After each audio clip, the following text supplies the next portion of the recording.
गड किल्ले आणि स्वराज्याची आठवण आली की डोळ्यासमोर उभी राहते ती छत्रपती शिवाजी महाराजांची मूर्ती। पण आज आम्ही तुम्हाला एका अशा अद्भुत कलेची ओळख करून देणार आहोत जिने साऱ्या महाराष्ट्राचे लक्ष वेधून घेतले आहे। आपण पाहत आहोत अक्कलकोट येथील अप्रतिम धातुचित्र।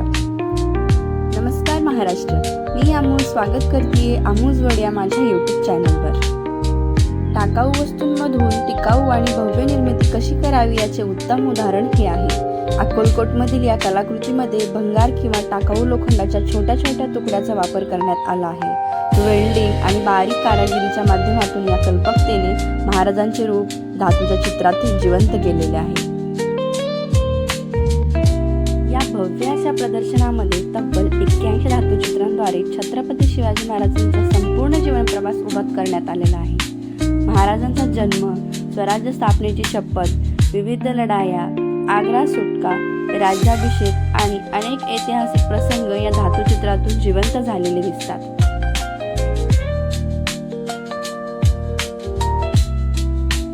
यापूर्वी देखील आपण भिवंडी येथील शिवक्षेत्र मराठेपाडा येथे छत्रपती शिवाजी महाराजांचं मंदिर पाहिलं होतं। त्यात देखील असेच इतिहास भित्तीवर शिल्प स्वरूपात साकारण्यात आलेला होता। तो ब्लॉग जर तुम्ही पाहिला नसेल तर नक्की पहा।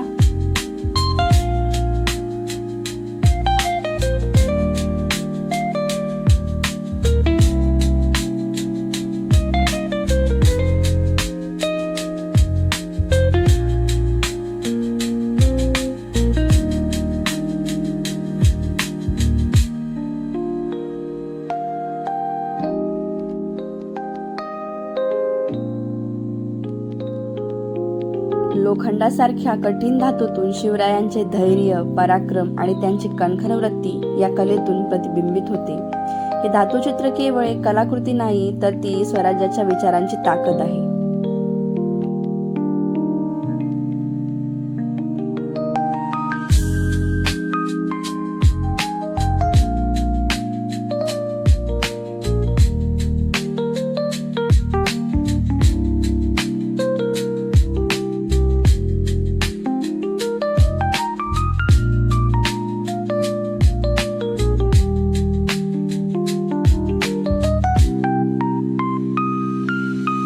टाकाऊ साहित्याचा योग्य वापर करून महाराजांच्या विचाराप्रमाणेच एक नवी निर्मिती करण्याचा हा एक सुंदर प्रयत्न आहे। अक्कलकोटमधील या धातुचित्रांनी इतिहासप्रेमी आणि कलाकारांना धुरळ घातलेली आहे।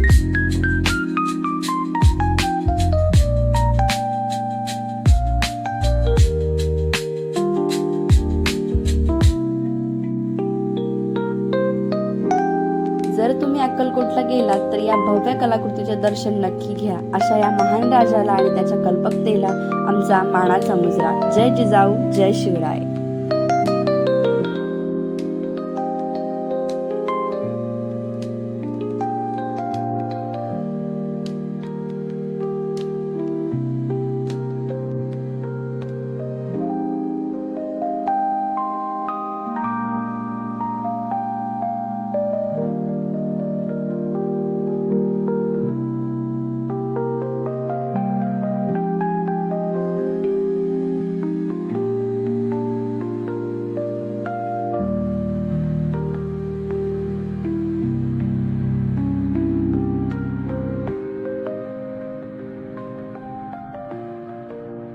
पुन्हा भेटूया अशाच नवीन ब्लॉग सोबत। तोपर्यंत काळजी घ्या आणि प्रत्येक क्षण भरभरून जगा।